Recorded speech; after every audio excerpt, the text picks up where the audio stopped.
Hey guys, how about a happy story? A happy and very surprising and shocking story, that is. A family dog that went missing 2 years ago was finally found. 2 years later, and she was hundreds of miles from home. The pit bull's name was Andorra. She's pictured here, and she was originally from Pensacola, Florida. Her family, her owners, are still confused about how she ended up in Enid, Oklahoma, of all places. You know how much of a distance those two cities are?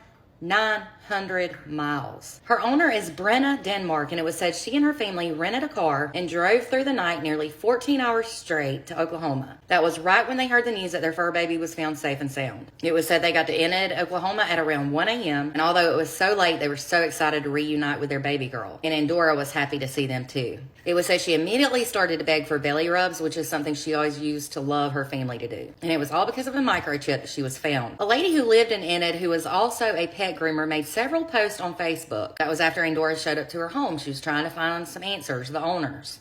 After no luck, she then called one of her friends who is also a pet groomer, and she brought a chip reader over to her home. They scanned the pup, and immediately the name Andorra popped up. They said at that point when they said her name, her ears immediately perked up like she hadn't heard her name in ages. So they knew they had her name, but no owner was listed in the scan. So their next step was to file a found pet report in hopes that the owners would see it. And y'all, 10 minutes later, after that report was filed, her owners called those people who had her. Brenna had never even heard of the town her fur baby was in. They were never expecting their fur baby to be across state lines, let alone safe and in a town 900 miles away. It was said how Andorra made it to Oklahoma is still a mystery, but the family believes she was stolen, and I do 100% as well.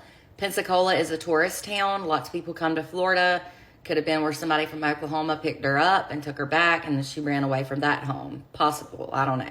They also stated, her owners stated that they don't live in the best neighborhood, and a lot of people like to fight pit bulls, so that's where they thought she ended up. But she finally made it back home to the Sunshine State. It was said she immediately went to the dog toys that they kept in the home. She knew where they were. She remembered. The family of Andorra was also given $400 from Oklahomans to help them cover travel expenses back home and future vet bills for the pup. And that is what it's all about, because reportedly they maxed out their credit cards to take that trip to go get her. So guys, let this be a lesson to microchip your fur babies. I need to take this lesson into consideration too. Mine are not microchipped, but they will be. Without that, Andorra would have never made it home. And let this also be a story to remind you to never give up hope. Not just in the case of a lost animal, but with anything in life. There's absolutely always hope, and miracles like this can and do happen. It just may take some time. I love my fur babies. This is actually my pit bull named Maya. She is spoiled rotten. She's the best dog in the world. Go love on your fur babies, y'all. As I say, they are angels on earth. I sure love mine.